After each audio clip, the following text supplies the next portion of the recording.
Hello guys, my name is Shubham Sri. I'm the artist behind Sketch Pastry. हम आज एक session कर रहे हैं। मैंने इसका नाम आर्ट सत्संग रखा है। यहाँ पे हम इस सेशन में हम आर्ट के ऊपर डिस्कस करेंगे और आर्ट हमारे लाइफ में या हमारे ये एक ओवरऑल प्रोसेस अगर आप देखो आर्ट का, एक आर्टिस्ट का, तो उसमें क्या क्या चीज़ें इम्पॉर्टेंट हो जाती है या फिर कौन कौन सी ऐसी चीज़ें हैं जिसे हमें ध्यान देना पड़ता है।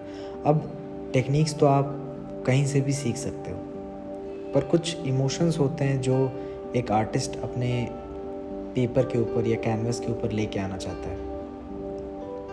वो कोशिश करता है जो भी वो फील करे या जो भी वो देख रहा है, शायद वो अपने नज़रिए से देख रहा है, वो उस पेपर पे लेके आना चाहता है या फिर कैनवस पे लेके आना चाहता है। और कहीं ना कहीं ये बहुत ज़्यादा ज़रूरी है। अब जब हम आर्ट को एज अ करियर परस्यू करना चाहते हैं, तब हम अपने आर्ट को बहुत ज़्यादा इम्पोर्टेंस देने लगते हैं, क्योंकि अब हमें आर्ट अपने लिए नहीं बनाना है बट दूसरों के लिए बनाना है। शायद वो आर्ट किसी और को पसंद आ जाए, किसी कंपनी को पसंद आ जाए, किसी क्लाइंट को पसंद आ जाए, है ना। पर कहीं ना कहीं ये अंदर ही अंदर हम लोग को तकलीफ़ पहुंचाता है, क्योंकि आर्ट एक सब्जेक्टिव चीज़ है। तो अगर कोई चीज़ आपको अच्छी लगती है तो शायद दूसरों को ना लगे, लेकिन जब आप किसी और को खुश करने के चक्कर में अलग अलग आर्ट बनाने लगते हो, वो चीज़ें बनाने लगते हो जो आपको नहीं पसंद है, तो ये ज़्यादा दिन तक नहीं जाता है। कहीं ना कहीं ये आपको हार्म करता है, अलग अलग लेवल पे हार्म कर सकता है। बहुत सारे ऐसे लोग हैं जो कंटिन्यूस जब इस तरह से ड्राइंग करते हैं, अगर पोर्ट्रेट्स के ऑर्डर आ रहे हैं तो वो पोर्ट्रेट्स ले रहे हैं या फिर सिंपल ड्राइंग्स बना रहे हैं। इस वजह से काफ़ी लोग आर्ट ब्लॉक में चले जाते हैं। आर्ट ब्लॉक क्या है? बेसिकली हम कुछ नया क्रिएट नहीं कर पा रहे। हम जब भी ड्रॉ करने जाते हैं तो कुछ क्रिएट नहीं कर पाते, और जब हम कुछ क्रिएट नहीं कर पाते या कुछ ऐसा नहीं बना पाते जो हमें पसंद है, ना कि क्लाइंट को पसंद है, तो आज सोशल मीडिया के ज़माने में हम जब भी कोई आर्ट बनाते हैं तो हम कोशिश करते हैं कि हम दूसरों से जाके पूछें कि हमारा आर्ट वर्क कैसा है। और एक कहावत है कि आप दूसरों को कभी खुश नहीं कर सकते। चाहे आपका आर्ट कितना भी बेहतर आप कर लो, आप कभी खुश नहीं कर सकते। शायद 4 लोग आपकी तारीफ़ करेंगे और 4 लोग आपकी बुराई करेंगे। तो कहीं ना कहीं हम खुद के लिए ड्रॉ करना भूल गए हैं। जब हम छोटे हुआ करते थे, जब हम स्टार्ट कर रहे थे स्केचिंग, तब हमें किसी की परवाह नहीं थी कि दुनिया क्या बोलेगा। हमें जो रंग पसंद आ रहा है हम वो यूज़ कर रहे हैं। हम सूरज को नीला कलर का बना रहे हैं, हमें पीला कलर की बनाने की ज़रूरत नहीं है। हम कुछ भी कलर यूज़ कर रहे हैं जो हमें पसंद आ रहा है। कहीं से भी झरना बना रहे हैं, कहीं से भी पेड़ बना रहे हैं, कहीं से भी घर बना रहे हैं। पर आज जब हम ड्राइंग करने बैठते हैं तो हम बहुत सारी चीज़ों का ध्यान देते हैं कि लोग क्या बोलेंगे या सोशल मीडिया पे क्या अच्छा रहेगा डालना या नहीं डालना। बहुत सारे लोग हैं जो कुछ ऐसी चीज़ें बनाना चाहते हैं जो शायद सोशल मीडिया पे कोई ना डाले। बहुत से ऐसे आर्टिस्ट हैं, अगर आप इंस्टाग्राम पे सर्च करोगे तो ऐसे बहुत से आर्टिस्ट हैं जो सिर्फ लेग बना रहे हैं, कोई सिर्फ हाथ बना रहा है, कोई सिर्फ फेस बना रहा है। अब मैं ये नहीं कहता कि उनको बनाना अच्छा लगता है या बुरा लगता है, मैं बस कह रहा हूँ उनको जो मन कर रहा है वो बना रहे हैं। पर हमारे यहाँ पे खास करके इंडिया में मैंने एक चीज़ नोटिस की है कि जब हम आर्ट सीखते हैं तो हम आर्ट सीखते हैं एक प्रॉपर मोटिव लेके, कि अगर मुझे पोर्ट्रेट करना है तो मुझे पोर्ट्रेट ही करना है, या मुझे अगर लैंडस्केप करना है तो मैं लैंडस्केप। अगर मैं किसी आर्टिस्ट के पास जाता हूँ जिसका लैंडस्केप बहुत अच्छा है, तो वो मुझे पोर्ट्रेट बनाना नहीं सिखा रहा, वो मुझे लैंडस्केप बनाना सिखा रहा है। बट क्या ये सही है? क्योंकि कहीं ना कहीं आपने अपने आप को रिस्ट्रिक्ट कर लिया। तो कोशिश हमें ये करना है कि आप जो आर्टवर्क बना रहे हो, चाहे वो कुछ भी हो, वो पोर्ट्रेट हो, वो लैंडस्केप हो, या सिंपल आप एब्स्ट्रैक्ट पेंटिंग कर रहे हो, वो आपके खुद के लिए होना चाहिए। पहले वो चीज़ आपको पसंद आनी चाहिए, उसके बाद ही वो चीज़ किसी और को पसंद आएगी। बिकॉज जब आप खुश रहते हो अंदर से, तो वो चीज़ आपके पेपर पे, वो आर्टवर्क में दिखता है, वो जो कलर्स आप यूज़ करते हो। अब जो लोग रेगुलर लाइफ जी रहे हैं, शायद वो आपको वो चीज़ ना बता पाए, लेकिन आप जब किसी प्रोफेशनल के पास जाते हैं तो शायद उन कलर्स को देख करके, उन सिनारीज को देख करके लोग ये भी बता सकते हैं कि आपके अंदर क्या चल रहा है। कोई डिप्रेशन में है, कोई बस लगातार एक ही चीज़ बनाए जा रहा है। ऐसे बहुत से आर्टिस्ट से मैं भी मिला हूँ, मैं भी इंडस्ट्री में काम करता हूँ, तो मैं रेगुलर अलग अलग आर्टिस्ट से मिलता रहता हूँ।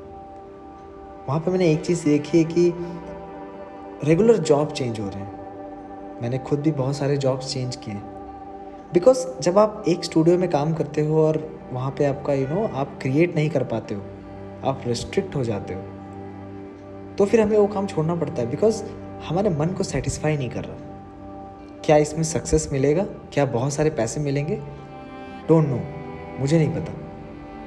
बहुत सारे पैसे की उम्मीद एज एन आर्टिस्ट बहुत मुश्किल है, खास करके इंडिया में, जहाँ पे आर्टिस्ट को उतना इम्पोर्टेंस नहीं दिया जाता। ये आर्टिस्ट बनना, एक आर्टिस्ट बनना या एनिमेटर बनना या कुछ भी आर्ट फील्ड से करना मेन स्ट्रीम जॉब नहीं है हमारे कंट्री में, बट फिर भी आप कोशिश कर रहे हैं।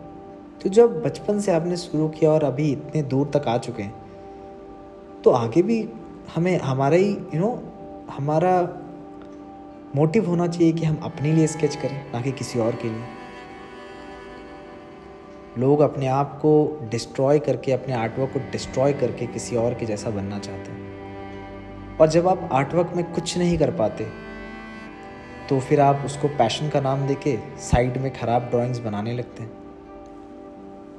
तो ऐसे बहुत सारे लोग हैं जो आप देखोगे, कोई आईटी इंजीनियर है, कोई इंजीनियर है, डॉक्टर है, वो साइड में अपना पैशन फॉलो कर रहा है, चाहे वो आर्टिस्ट है नहीं है मुझे नहीं पता, बट वो कर रहा है, उसे मज़ा आ रहा है, वो कर रहा है। किसी को मंडाला पसंद है, वो मंडाला बना रहा है। किसी को कैनवस पे सिर्फ फूल पेंट करना, सिर्फ वो फ्लावर्स पेंट कर रहा है, एक के बाद एक, एक के बाद एक, बट वो चीज़ उसे पसंद आ रही है, शायद इसलिए वो ये काम कर रहा है। लेकिन आप क्या कर रहे हैं? क्या आप अपने लिए ड्रॉ कर रहे हैं या किसी और के लिए? ये ज़रूरी है, क्योंकि इससे आपको सीखने को मिलता है। बहुत सारे ट्यूटोरियल्स ऑनलाइन अवेलेबल हैं, बहुत सारे ट्यूटर्स अवेलेबल हैं, बहुत सारे लोग अवेलेबल हैं। सीखने के लिए आपके पास अनलिमिटेड रिसोर्स है, बट आपका डायरेक्शन क्या है? आपका एंड गोल क्या है? आप एक बेहतर आर्टिस्ट बनना चाहते हो, आप ड्राइंग खुद के लिए कर रहे हो, आपको अपने ड्राइंग को बेचना है, क्या करना है?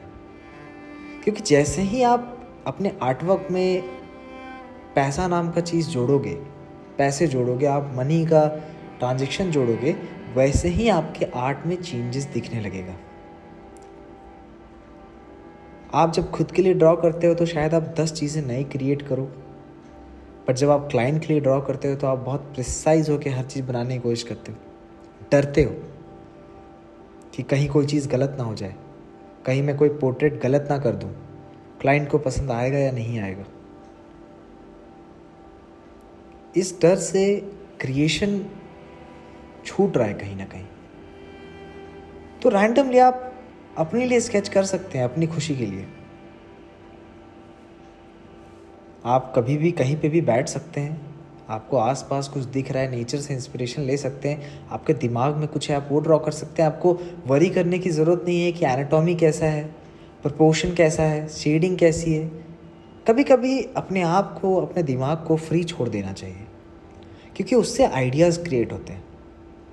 जब आप कुछ भी ड्रॉ करने चाहते हो तो बाद में आप फिर अपने टेक्निक्स को यूज़ करके, लाइटिंग शेडिंग यूज़ करके, प्रोपोर्शन यूज़ करके आप उसको रेक्टिफाई कर सकते हो, ठीक कर सकते हो। पर आइडियाज़ आप कहाँ से लाओगे? आज जब हम अपने आप को इम्पोर्टेंस नहीं दे रहे, अपने दिमाग को इम्पोर्टेंस नहीं दे रहे, हम उसको कुछ क्रिएट करने नहीं दे रहे, इसलिए हमें आज भटकना पड़ता है। अलग अलग आर्टिस्ट के पास जाते हैं, इंस्पिरेशन लेते हैं। आपके दिमाग में रेगुलर बहुत सारे आइडियाज़ आते होंगे, पर आप उसे ड्रॉ नहीं करते। कुछ लोगों के पास आइडियाज़ होते हैं पर वो ड्रॉ कर नहीं पाते, क्योंकि शायद उन्होंने प्रैक्टिस नहीं की है। समझ लो आपके दिमाग में एक आइडिया आता है कि आप एक इंसान बनाना चाहते हो जो आसमान में उल्टा उड़ रहा है। आपको एनाटॉमी का कोई नॉलेज नहीं है, शेडिंग का कोई नॉलेज नहीं है, कोई बात नहीं है, स्टिक फिगर भी तो आप बना सकते हो। बस एक स्टिक फिगर से आप अगर उस चीज़ को बनाने की कोशिश करते हो, एक आइडिया जनरेट करने की कोशिश करते हो कि मेरे पास ये आइडिया है। जब आपके पास एक आइडिया होगा तभी जाके आप चीज़ें सीखोगे कि अब मुझे इस स्टिक फिगर को एक रियल फिगर में कन्वर्ट करना है। तब मैं प्रैक्टिस कर रहा हूँ, नई नई चीज़ें सीख रहा हूँ, फिगर कैसे बनाना है वो सीख रहा हूँ। उसके बाद उसी आइडिया को डेवलप कर रहा हूँ। तो जब आप डेवलप करते हो अपने ही आइडिया को सीख करके, तब जाके आप कुछ नया क्रिएट कर पाते हो। और आर्ट का प्रोसेस ही यही है कि आप रेगुलर बेसिस पे कुछ नया क्रिएट कर पाओ। और वो होगा कैसे? आपके खुद के आइडियाज से। आपके खुद के आइडियाज़ आप कहीं से भी ले सकते हो, शायद नेचर से इंस्पायर्ड होगा, शायद किसी आर्टिस्ट को देख के आपको समझ में आएगा, पर कोशिश यही करना है। ये बहुत ज़्यादा ज़रूरी हो जाता है। तो कोशिश करते रहें, क्योंकि अगर आप कुछ नया नहीं बनाओगे तो आप बोर हो जाओगे। खुद के स्केच से, खुद के ड्राइंग से अपने आप को हम कपड़े रोज़ चेंज करते हैं। कहीं हम सेम कपड़े अगर रोज़ पहनने लगे तो हम बोर हो जाएंगे। हम रोज़ अलग अलग खाना खाने की कोशिश करते हैं, कहीं हम बोर ना हो जाएं। तो सेम चीज़ आप आर्टवर्क के साथ भी कर सकते हो। हम आर्टिस्ट, हमारे पास तो एक कैपेबिलिटी है कि हम हर दिन कुछ नया बना सकते हैं। मैं एक एनिमेटर हूँ और जब मैं अपने जॉब्स पे जाता हूँ तो बेसिकली मुझे हर दिन यही सोच के जाना होता है कि आज मुझे कुछ नया क्रिएट करना है। तब जाके शायद मैं कुछ नया क्रिएट कर पाता हूँ, और उसके लिए मैं दिन रात प्रैक्टिस करता हूँ। अगर आज मेरे दिमाग में एक आइडिया आया है कि मुझे एक चीज़ बनानी है, तो वो चीज़ कैसे बनानी है और उसमें लाइट इन्फॉर्मेशन या शैडो इन्फॉर्मेशन कैसे डालना है, इसके लिए मैं पहले प्रैक्टिस करता हूँ, रेगुलर प्रैक्टिस करता हूँ। जब मैं रेगुलर प्रैक्टिस करता हूँ तो जब मेरे दिमाग में कोई आइडिया आता है तो मैं उसे फॉर्मुलेट कर सकता हूँ, पेपर पे डाल सकता हूँ। मैं ये नहीं कहता कि मैं बहुत बेहतर डाल रहा हूँ, अपने लिए, अपनी खुशी के लिए, शायद मेरे लिए वो अच्छा हो। मैं सबको सेटिस्फाई नहीं कर सकता, पर खुद को तो कर सकता हूँ। और आर्ट एक सेल्फ चीज़ है, खुद की चीज़ है। आप आर्ट किसी को एक्सप्लेन नहीं कर सकते। हो सकता है आपने जब वो ड्राइंग बनाया हो, जब वो पेंटिंग बनाया हो, तो आप बहुत खुश थे और आपने बड़ा अच्छा एकदम बना लिया, और उसके बाद आप जब किसी को दिखाते हो, कहता है हाँ ठीक है, अच्छा है, तो आपको वो रिएक्शन नहीं मिलता, आप कितना दुखी हो जाते हो। पर क्या वो ड्राइंग आपने किसी के रिएक्शन के लिए बनाई थी? आपने खुद की खुशी के लिए बनाई थी। तो जब आप वो ड्राइंग कंप्लीट कर लेते हो, जब वो पेंटिंग कंप्लीट कर लेते हो, तो आपको खुद को अच्छा लगता है। लेकिन आज की डेट में जब हम कंप्लीट कर लेते हैं, खुद को अच्छा भी लगता है, फिर हम वैलिडेशन के लिए दूसरों के पास जाते हैं कि क्या ये ड्राइंग सच में अच्छा है, क्या ये पेंटिंग सच में अच्छा है। आप जितने भी बड़े बड़े आर्टिस्ट के नाम ले लीजिए, वो सब खुद के लिए ड्रॉ करते हैं, और उस प्रोसेस में वो स्टूडियोज़ में जॉब कर पाते हैं। क्योंकि जब आप 10 ड्राइंग अपने लिए करते हो तो उसमें से 5 ड्राइंग आप स्टूडियो के लिए भी कर सकते हो। ऐसा नहीं है कि 10 ड्राइंग आप स्टूडियो के लिए कर रहे हो, क्योंकि तब आप प्रॉब्लम में पड़ सकते हो। तब कहीं ना कहीं आप अपने आर्टवर्क को खो सकते हो, कहीं ना कहीं आप खुद को खो सकते हो। ये एक ऐसा प्रोसेस है जहाँ पे कंटिन्यूसली इंसान को सीखना पड़ता है, कंटिन्यूसली सीखना पड़ता है। जब तक आप गलती करोगे नहीं, आप सीखोगे कैसे? हम आज गलती करने से डरते हैं कि कहीं मैंने हेड का प्रोपोर्शन रॉन्ग तो नहीं कर दिया, कहीं मेरी आंखें टेढ़ी तो नहीं हो गई, कहीं मैंने बॉडी गलत तो नहीं बना दिया, कहीं मैंने शेडिंग गलत ना कर दिया हो, क्या मैंने डिटेलिंग सही से की। ये सारी चीज़ें तब अच्छी लगती है जब आप रेगुलर प्रैक्टिस कर रहे हो। बट अगर आप रेगुलर प्रैक्टिस कर रहे हो तो ये सारी चीज़ें अपने आप ठीक हो जाती है, क्योंकि ये एक प्रोसेस है। फिर आपको सोचना नहीं पड़ता कि शैडो कहाँ आएगा और लाइट कहाँ आएगा, क्योंकि आपको पता है, आपके दिमाग को पता है, आपके हाथ को पता है, वो ऑटोमेटिकली वहाँ पे शेड कर देगा। तो जब आपको डर लगता है कि कहीं मैं ये गलती ना कर दूं, इसका सीधा मतलब ये है कि आपने प्रैक्टिस नहीं की है। तो आपको प्रैक्टिस बढ़ाना है, ना कि आपको डर के अपने आर्टवर्क को रोक देना है। और ये ज़रूरी है, वरना आप सीखेंगे कैसे। मैं रोज़ गलतियां करता हूँ, रोज़ गलत ड्राइंग्स बनाता हूँ। आपको क्या लगता है कि मैं सारे ड्राइंग्स अच्छे बनाता हूँ? नहीं, मैं हज़ारों गलतियां करता हूँ। मैं सोचता हूँ मैं कुछ ऐसा बनाऊंगा, पर मैं बना नहीं पाता। नेक्स्ट दिन वापस ट्राई करता हूँ। और बड़े आर्टिस्ट हो या छोटे आर्टिस्ट हो, सबके साथ ही होता है।